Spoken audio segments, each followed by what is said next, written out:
because this bar association really does police itself. It really does. Each of us hold the other ones to a standard, to a high standard. And we choose to be above that reputation out there. And when people come in from outside and say, well, we do it this way, we say, you know, we really don't have to do that here. If a lawyer tells you he's going to extend your discovery and he doesn't do it, that gets out. If a lawyer tells you you don't have to put this in writing and then he turns on you, that gets out. And we don't treat each other that way. You can't mistreat one of your peers and escape from it. You're going to be sitting in the restaurant next to them at the same table the next day. We answer to each other. And I'm pleased very much to be a part of it. It's especially important, too, for this particular office, District Attorney. This is my personal opinion. You're welcome to disagree with me if you like. My personal opinion is this is the most powerful office, elected office, that local people can vote on. A district attorney has more power than a district judge, capable of doing good things and capable of doing bad things. Unlike, for example, city council or county commissioners, you're one vote out of 7. DA answers to no one. He answers to no one. He can do whatever he wants to at any time he wants to. And he doesn't have to tell you why. He doesn't have to explain. So that's why it's so critical that you know who you're voting for. And I think it goes a step further. You people here speak the language.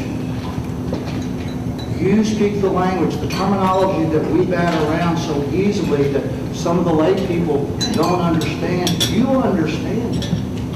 You know how the system works. You know what this stuff means. You know how the office can be used correctly and how it can be abused. And so it is you people. You're the last line of defense for this office. Not law enforcement. It's the law. The people need you to help them understand that the office of the DA is not law and order on AMC on Friday nights. It's not LA law. That's not how it works. They need you to know that, and they need you to be willing to explain it to them. When we have 6 candidate forums and you have 30 seconds to explain a plea bargain, you can't get it done. They don't understand. And so it's you people that have to be willing to say, here's what that means, and here are the implications of that, and here's why that is important. You have to be willing to do that.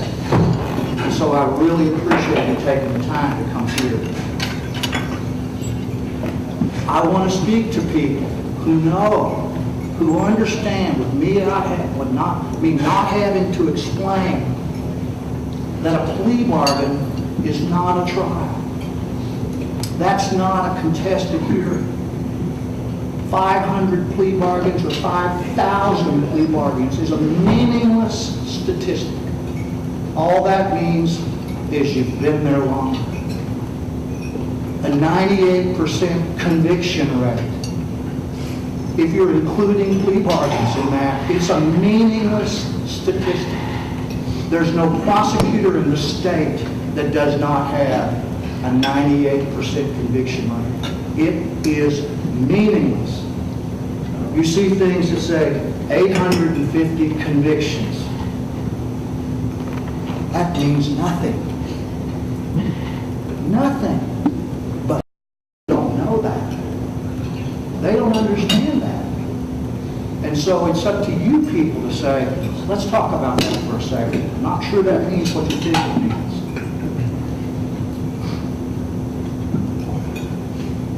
Something that's become a little personal with me here recently, and another reason I'm so excited about visiting with you people, is that you all understand that just because someone has acted as a criminal defense lawyer, that's not a badge of shame. That's not something that I now have to have a red A on my forehead because I defended a case. Yes, I have defended cases. But I choose to think, because I sat both at that table and at that table, that I'm a better lawyer than that. I can sit down with law enforcement and I can tell them where their defense is going to go. I can tell them where their case is going to unravel. I can show them the thread that's going to come up. I can point out the language in their offense report and say, you are going to eat that.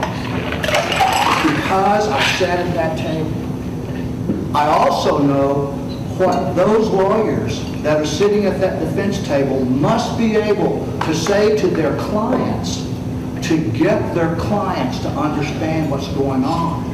I know what language they speak because I've had to speak it. I've had to sit there with the client and have his mother behind me yelling in my ear that it wasn't little Precious's fault that he got caught with 20 grams of meth. He got set up by the police department saying, that isn't going to fly. And no one is going to believe that. I've learned how to speak that language. And I've learned how to do that because I sat at that table. You people know the most effective trial lawyers, in my opinion, are the trial lawyers that have the ability to predict what the other side is going to do. That's why in civil law you do so much discovery, to find out what the other side is going to say, what is their expert going to say, what did that person who saw the car wreck is going to say, to know what they're going to do. And that prepares you to present your case more effectively. And you know what you're going to do. You win more when you do that. And to have sat at that table with them enhances your ability to predict what the other side is going to do. I want to talk to a group of people who understand that the role of a prosecutor is not a one-loss record. It's not how many cases you've won. It is that you did justice. The Code of Criminal Procedure says a prosecutor is to do justice. That's what he's supposed to do, not keep score. Convictions take care of themselves. When a prosecutor's doing what he's supposed to do, he handles his grand juries correctly, he helps his law enforcement personnel put the case together in a way that it can hold up, because it doesn't do you any good to prosecute a case you're going to get back. Then that's doing justice, and that's what it needs. It's important to speak to people who realize, like it or not, that the true role of a defense lawyer is not to pretend that they are Satan incarnate, but is to recognize that those people have a job to do to protect that defendant's rights, whether we like them or not. That's their job. The times that I defended, I would have loved to tell you that I actually defended someone that may not have done it. I never had that. All of mine did. And they signed not one confession, but 2 or 3 confessions and lied about every single thing except that they did it. So I never had to struggle with the moral dilemma of this guy could get convicted and he may not have. I never had that. When you see a situation where this defendant got off on a loophole, you people understand that a loophole means somebody broke a rule. Somebody violated the law somewhere. That's a loophole. You understand that. You understand that sometimes the prosecutor has got to look law enforcement in the eye and say, I'm not doing that. We now, Texas has been faced with the very embarrassing reality that in Georgetown, Texas, a man who is now a district judge may have hidden exculpatory evidence while he was a prosecutor. Looks like he didn't. He hadn't been tried. And I know Ken. When we prosecuted Janine Jones in Georgetown, he was an assistant DA there before he was a judge. And it looks like he withheld someone who claimed to have seen the offense, withheld the use of a credit card by somebody a couple days later. They didn't have the DNA. And that man, we now know, did not commit the crime. He was innocent, not guilty. He was innocent. And he spent 25 years in prison. And you know how much money that cost the state of Texas? Over $2 million to pay him. And he'd give every dollar of it back to have had one more day with his son that disowned him because his daddy killed his mother, which we now know didn't happen. You know that a prosecutor cannot do that. It's too powerful.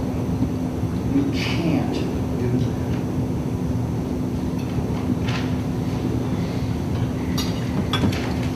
You all know that when Leeds got sworn in, we took an oath to defend the Constitution and the laws. And we know that the laws are the laws handed down to us by the legislature and the laws handed down to us by the court. We took an oath to do this. And we were all taught in law school that if you disagree with one of those laws, there is a method that you use to get the law changed. There is a course of conduct set out for you, either through the court system, by appellate work, or in the legislature to address it. But you can never assume you have the right to disregard it. You cannot do that. I don't care if the God you pray to says that's a bad law. You change it the way our legislature said to change it. And you have got to do that, or there's chaos. People who know that'll ask questions, that when somebody says, the problem with criminal defense these days is the judiciary. It's these liberal judges that you people should be raising your eyebrows going, uh-oh, I'm concerned about this. We've got some really good judges, and we can't blame everything that happens out there on the judge. That when somebody says prosecutors have got to stop bowing down to the judiciary, that your antenna goes up. Immediately it says, what are you talking about? We do have to, in some respects, bow down to the judiciary. We are obligated to do what they tell us to do, and to do it respectfully and honorably. And if we want to change, to go by the methodology that's been set forth for us to do that. That scares the hell out of me. And if it doesn't scare you too, then we really need to talk.